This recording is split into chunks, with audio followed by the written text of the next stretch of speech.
Muy buenas noches, Dios les bendiga a todos. Comenzamos un mes nuevo y un tema nuevo. Dejamos el tema de la gracia para entrar en el tema de Jesús, su nacimiento, la Navidad, los 4 evangelios y 4 perspectivas sobre Jesús. Los evangelios nos muestran a Jesús de diferentes perspectivas. Los 4 evangelios del Nuevo Testamento fueron escritos con diferentes propósitos.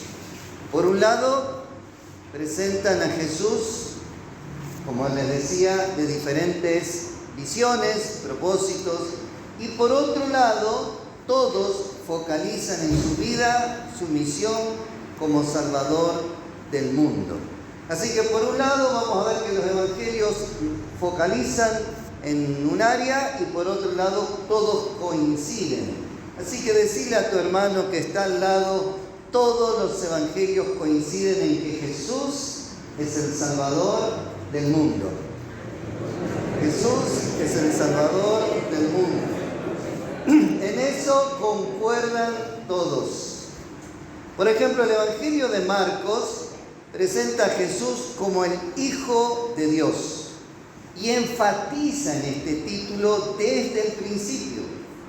Marcos le trata como el Hijo sufriente de Dios que se ofrece como sacrificio por los pecados. Si tuviéramos que hacer un resumen de todo Marcos, diríamos eso. Mateo, por ejemplo, presenta a Jesús como el Mesías judío. Ve en Jesús el cumplimiento de las promesas y esperanzas del Antiguo Testamento. Ahora Lucas es un evangelio más para nosotros. Presenta a Jesús como el Salvador de todos los hombres. Habla a los gentiles. Jesús, el que trajo la salvación a todas las naciones, no solamente al pueblo judío, sino a todas las naciones y pueblos. Como vemos, cada evangelio fue escrito con un propósito diferente. Estos 3 que nombré son los evangelios sinópticos y después viene Juan. Juan rompe con estos esquemas. Es el último.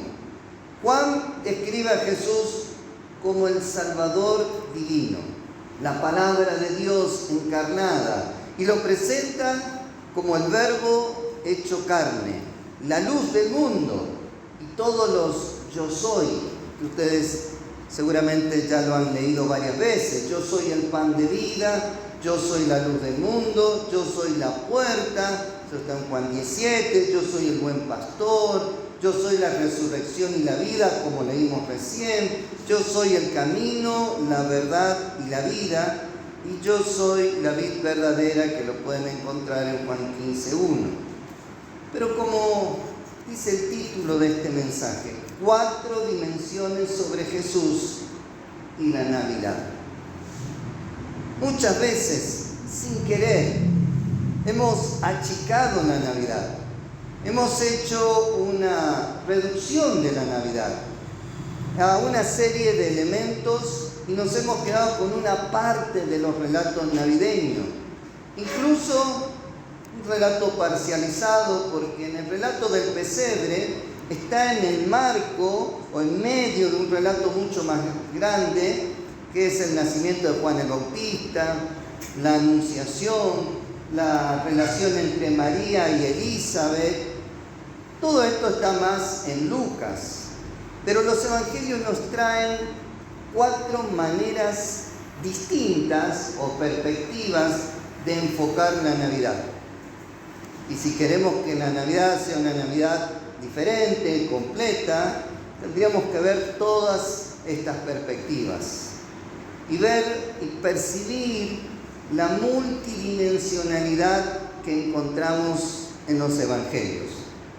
Resumiendo, Lucas habla del nacimiento de Cristo, Mateo agrega algunos elementos que tienen que ver con la época cercana al nacimiento de Cristo, con la previa, la venida de los magos o sabios. Y la pregunta es, ¿qué dice Juan y Marcos sobre la Navidad. Y hoy quiero enfocarme en Juan. ¿Qué dice Juan de la Navidad? Y dijimos que Juan nos presenta a Jesús como divino y preexistente. ¿Quién tenía Juan 1:14 para leer? Creo que leía alguien.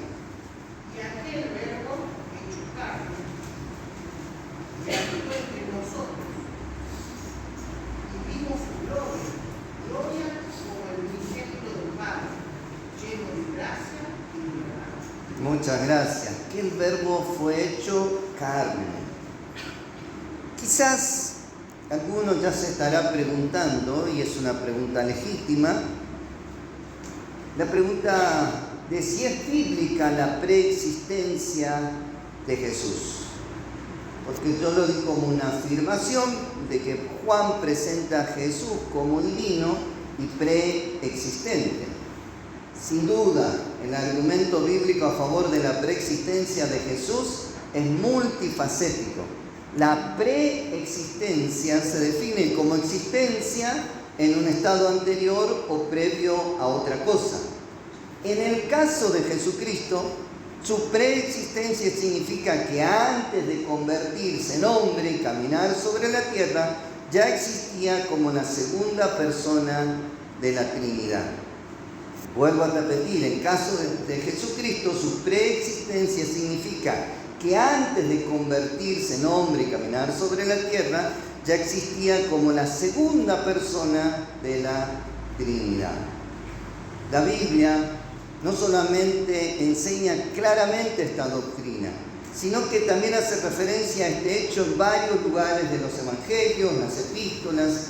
Además, las propias acciones de Jesús revelan su identidad divina y en consecuencia su preexistencia. Varios lugares en el Nuevo Testamento enseñan claramente la preexistencia de Jesús. En Juan 17:5, a alguien le doy para que lea.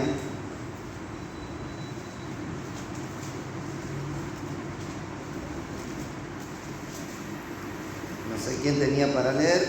Dice, Jesús dijo, ahora pues, Padre, glorifícame tú al lado tuyo, con aquella gloria que tuve contigo antes que el mundo fuese. Solamente este pasaje sería más que suficiente para demostrar que la Escritura respalda la preexistencia de Jesús. Pero este es solo uno de los muchos pasajes de este tipo. Jesús mismo enseñó su propia preexistencia y principalmente lo encontramos casi todos los versículos en el Evangelio de Juan. Porque como dije, Juan en su Evangelio va a presentar a Jesús como divino y preexistente a su propio nacimiento en Belén. Veamos algunos versículos para que nos quede más claro.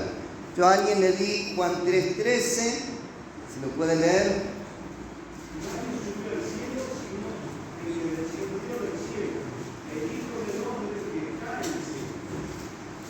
Otro que pueda leer Juan 6:33, hablando de la preexistencia de Jesús. Porque el Padre Dios es aquel que descendió del cielo y da vida al mundo. Muy bien, Juan 6:38. Porque he descendido del cielo no para hacer mi voluntad, sino la voluntad del que me envió. Gracias. Juan 6:62. Pues que si vierais al Hijo del Hombre subir a donde estaba primero, Muy bien. Y Juan 8:23.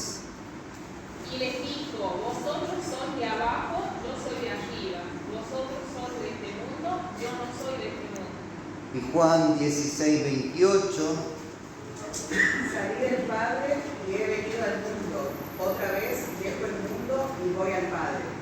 Muy bien, podemos ver que en todos estos pasajes que se han leído del Evangelio de Juan nos hablan claramente de la divinidad y la preexistencia de Jesús. Por ejemplo, lo que leímos, nadie subió al cielo sino el que descendió del cielo, el Hijo del Hombre que está en el cielo, usa un presente y él estaba en la tierra, porque el pan de Dios es aquel que descendió del cielo y da vida al mundo.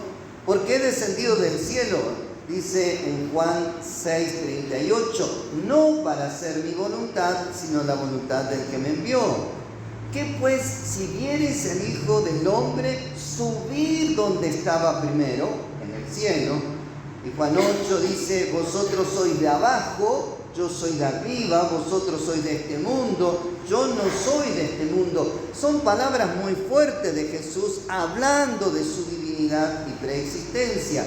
Y en Juan 16:28, salí del Padre Dios y he venido al mundo. Y otra vez dejo al mundo y voy al Padre. Todos estos pasajes nos hablan de la preexistencia y de la divinidad de Jesús. Cristo incluso dijo que Él nació antes de Abraham. Si alguien puede buscar Juan 8:58, que Él era antes de Abraham, mejor dicho. Que Él existía antes del nacimiento de Abraham. Juan 8:58 dice, les leo yo, Jesús le dijo, de cierto os digo, antes que Abraham fuese, yo soy. Yo soy. Hoy podríamos decir que el apóstol Juan plantea y define su tesis de presentar a Jesús como divino, creador y preexistente a su propio nacimiento humano. Lo hace desde el comienzo del Evangelio y lo sigue desarrollando en numerosos versículos, ya vimos, de Juan. Ahora, entendiendo este contexto y el propósito de escribir el Evangelio, podemos ver desde el comienzo. Juan 1, del 1 al 3. Versículos muy conocidos.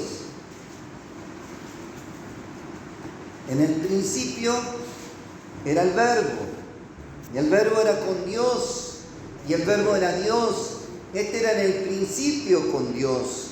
Todas las cosas por Él fueron hechas, y sin Él nada de lo que ha sido hecho fue hecho.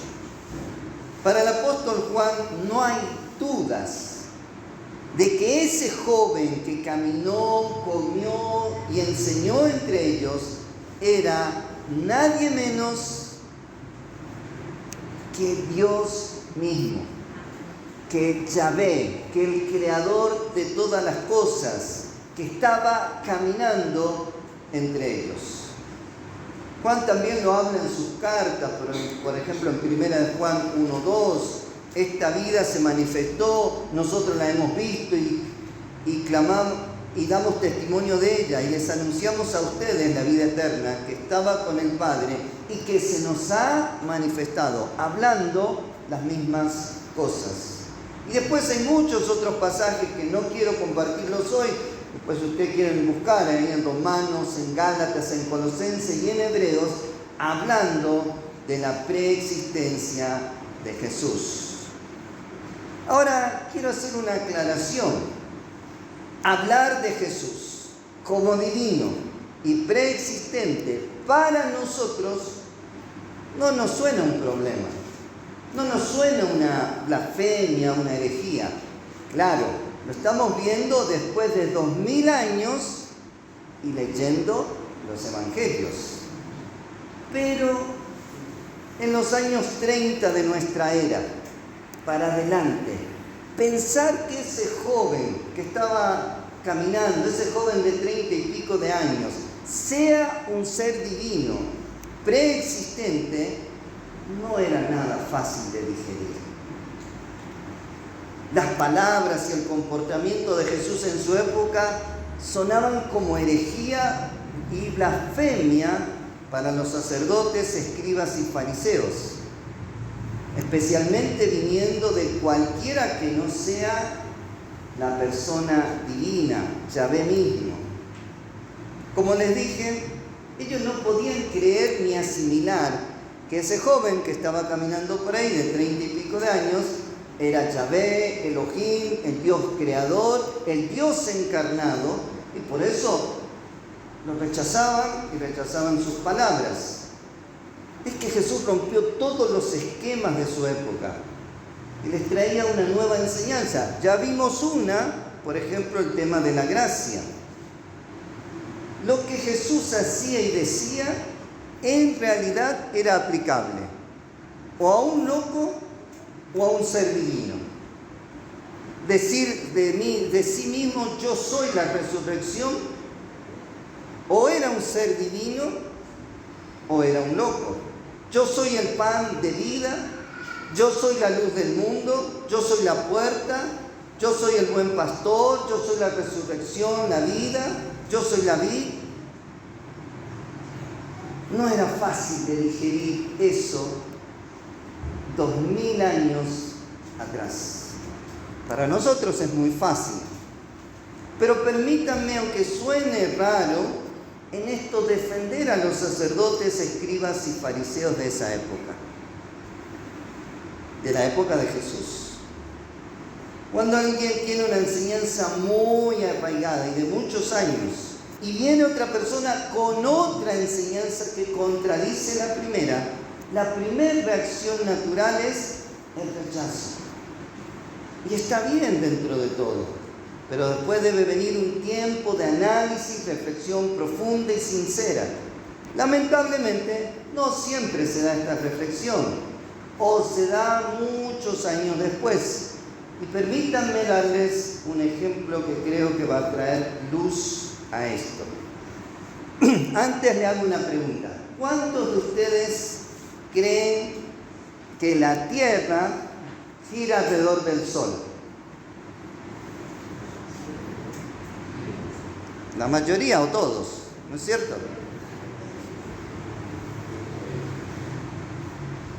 Por muchos años se creyó que todo giraba alrededor de la Tierra.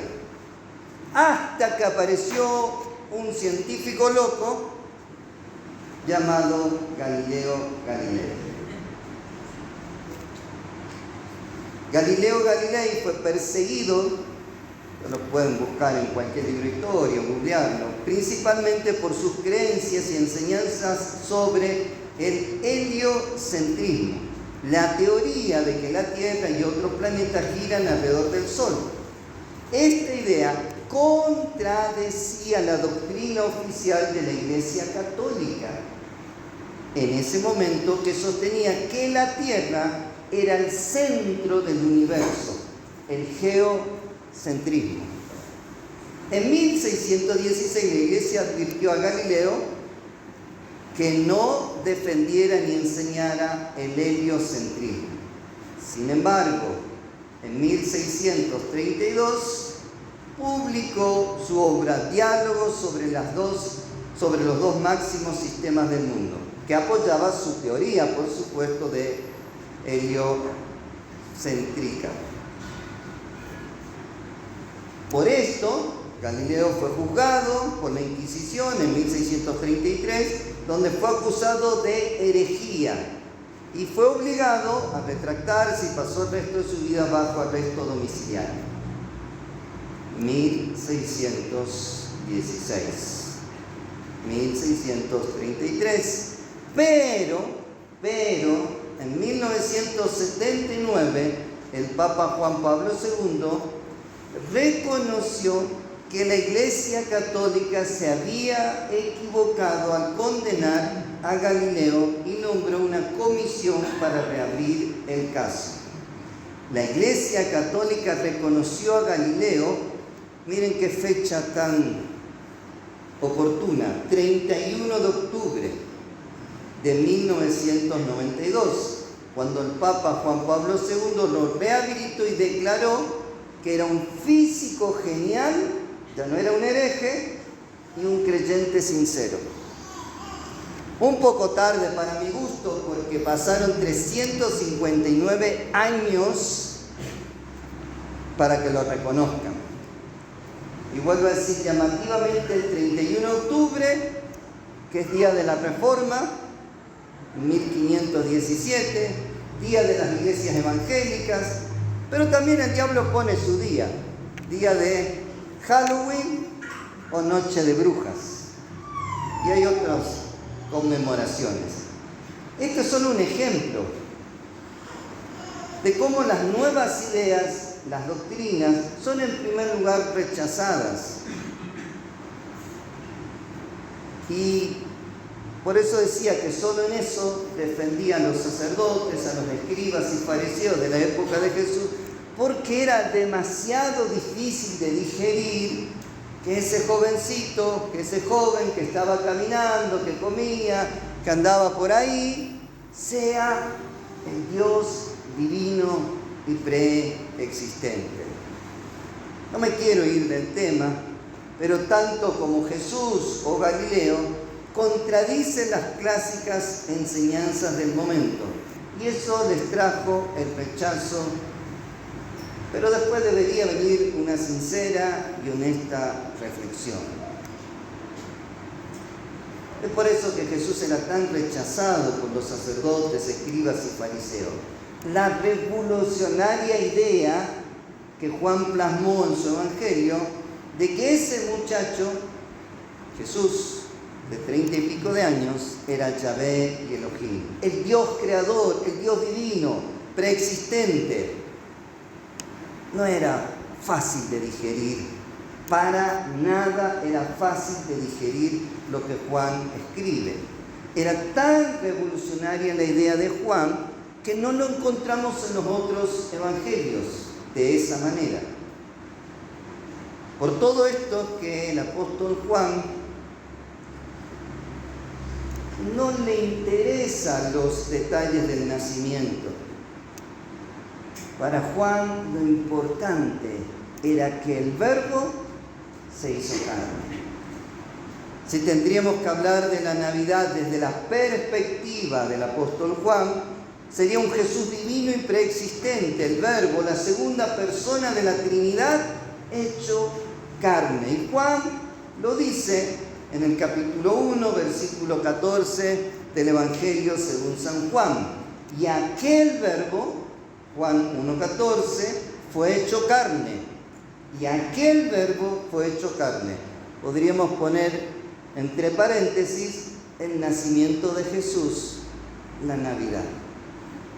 Habitó entre nosotros, vimos su gloria, sigue diciendo el texto, gloria como del unigénito del Padre, lleno de gracia y de verdad. Para el apóstol Juan no era importante la fecha del nacimiento de Jesús, el 25 de diciembre o a mitad de año. No era importante quiénes fueron, como los reyes magos, los pastores. No era importante dónde nació, si realmente en Belén o en las cercanías de Belén. No era importante los regalos, el oro, el incienso, la mirra. En realidad, no le importó ningún detalle del nacimiento de Jesús, porque seguramente ya había discusiones teológicas por todos estos detalles del nacimiento de Jesús, el Cristo. Por eso Juan, que es el último evangelio escrito alrededor del año 90 y 100, es diferente de los tres conocidos como los evangelios sinópticos, y se centra más en la divinidad de Jesús y su preexistencia. Si pudiéramos preguntarle a Juan, el apóstol, y en especial a su evangelio, ¿qué nos puede decir sobre la Navidad? Porque siendo el último evangelio, no nos dejó más detalles. ¿Por qué? Si podía dejar más detalles sobre el nacimiento, creo que simplemente citaría su libro en Juan 1:14. Y aquel Verbo fue hecho carne. Y aquel Verbo fue hecho carne. Navidad. Y habitó entre nosotros, y vimos su gloria, gloria como el unigénito del Padre, lleno de gracia y de verdad. Juan es como que nos gritaría desde la eternidad. Lo único que puedo decirles y afirmarles de la Navidad es que el Verbo se hizo carne. y habitó entre nosotros para traernos la gracia salvadora de Dios. Dios les bendiga a todos.